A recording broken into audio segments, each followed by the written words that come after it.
All right, this week we're lucky enough to be joined by Luc Johnson of the Peterborough Phantoms. So, How are we Luke, doing, right? how are we doing? Okay. Yeah, good. How are you? Yeah, very well, thank you. Good, All good. right, so we'll jump straight in with the questions, Luke. The first one: you were one of the original players to join Okanagan in the first year. What made you make the decision to join OHA and put trust in a program like ours, and the fact it would work in the UK?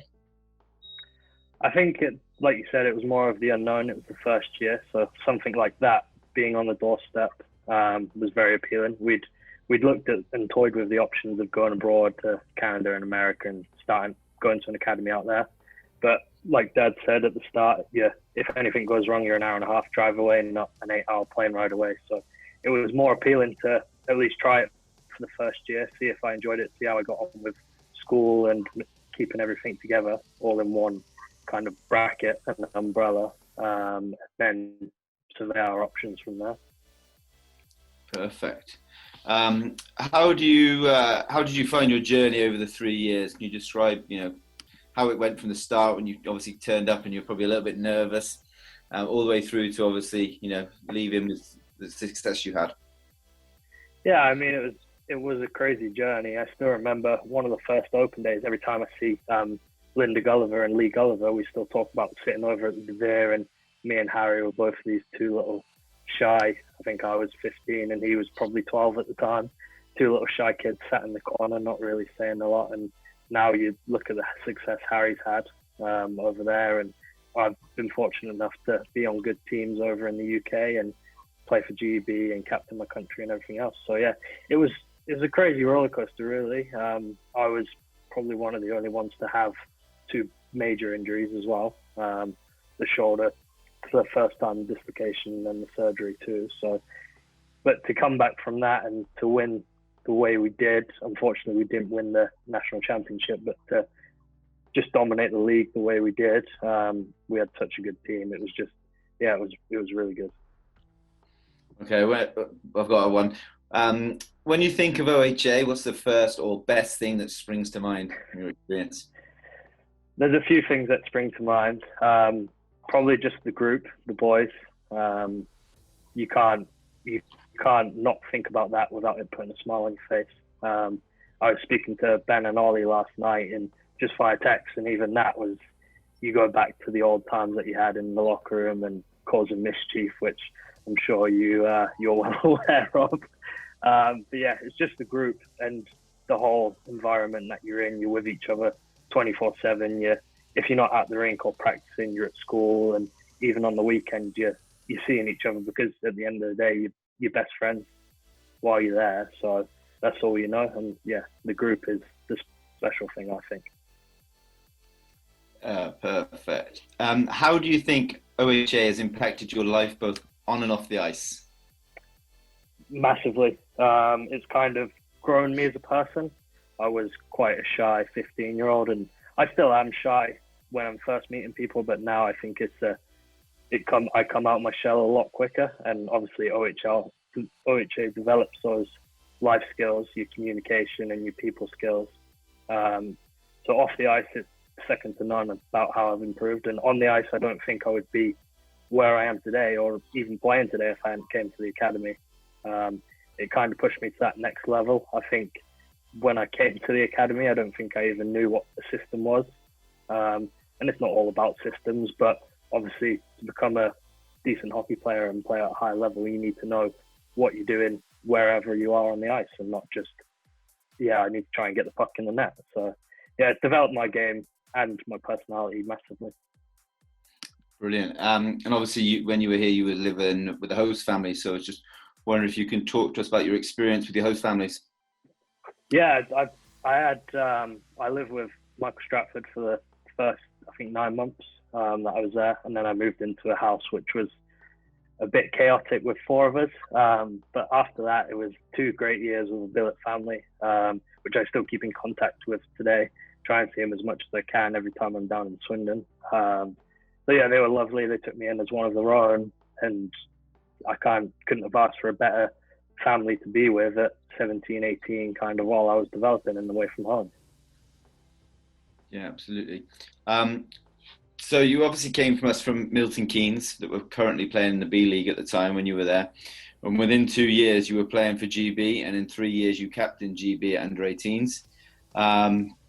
Do you think OHA, helped you to achieve that? Absolutely. I don't think I would have been even close to the GB team if I didn't come to OHA.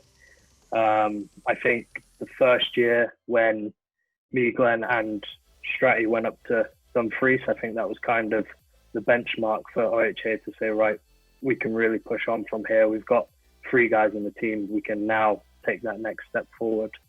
And I believe the year after that, when we went to Estonia, we had 8 players in the team. So that kind of just shows the development and how good we were as a group for the coaches to trust us as a collective and take all of us away and help win the team a bronze medal.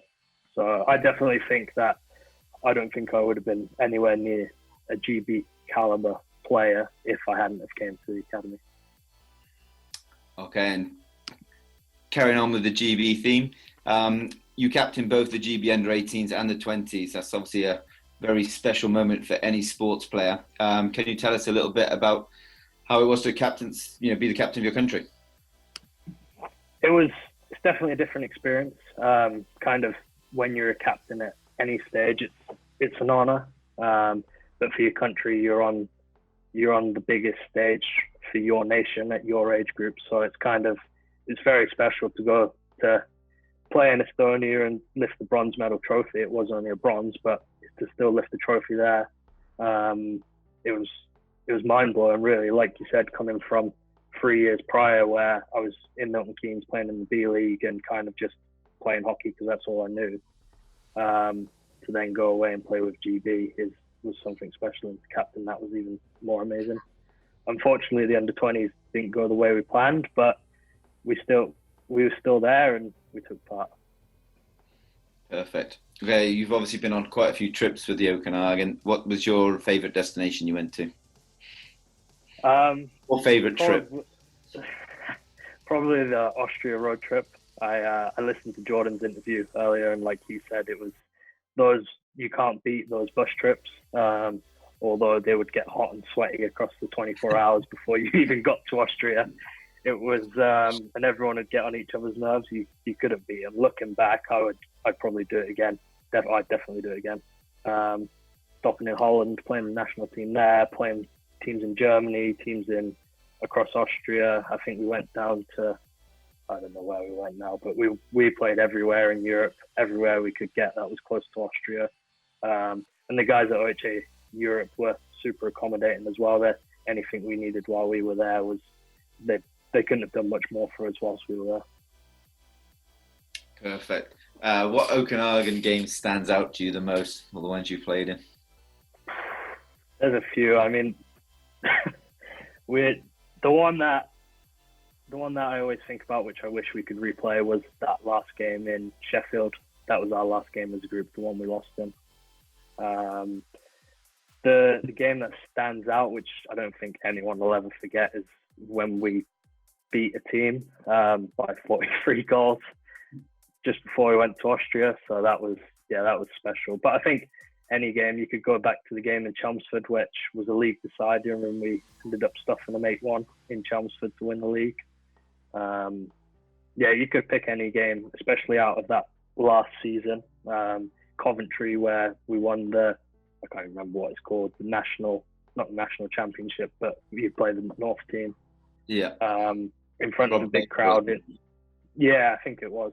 In front of a big crowd just before the EPL playoff weekend, before the final and that. So that was special.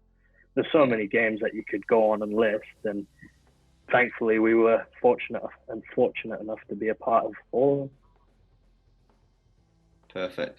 And you said you listened to the Jordan interview, so this one's another one that I asked Jordan. How has the structure and routine of OHA prepared you for the rest of your career? Obviously, we're massive on structure and routine, and it probably gets drilled into people by the time you left. But has it helped or hindered you over your career? I mean, it's definitely helped. Like, I'm not set on a routine. Like, I don't have to do the same thing every day, but just having some structure in my life feels like I'm actually achieving stuff. Where on a weekend, if I sit around and don't do anything, then I'm kind of like, well, I've wasted a day, or I'm not achieving anything. So during the week is good, because with work it helps. Like, I'm up at 6:30, 7 o'clock with work, kind of working through till probably 6 o'clock most days. So I've kind of replicated, although it's not as intense, probably replicated the 8 till 6 day, which we used to do at the academy. Yeah, the structure's massive. You can't really, I don't know, you can't really prepare for adult life in a better way than having something you enjoy. But again, it's that structure, and you don't even notice the time that you're at the academy, because you're doing the stuff you love every day. Perfect. This season you've just signed for the Peterborough Phantoms. You're obviously signed back with your old teammate and alumni Glenn Billings. How excited are you to play with him again?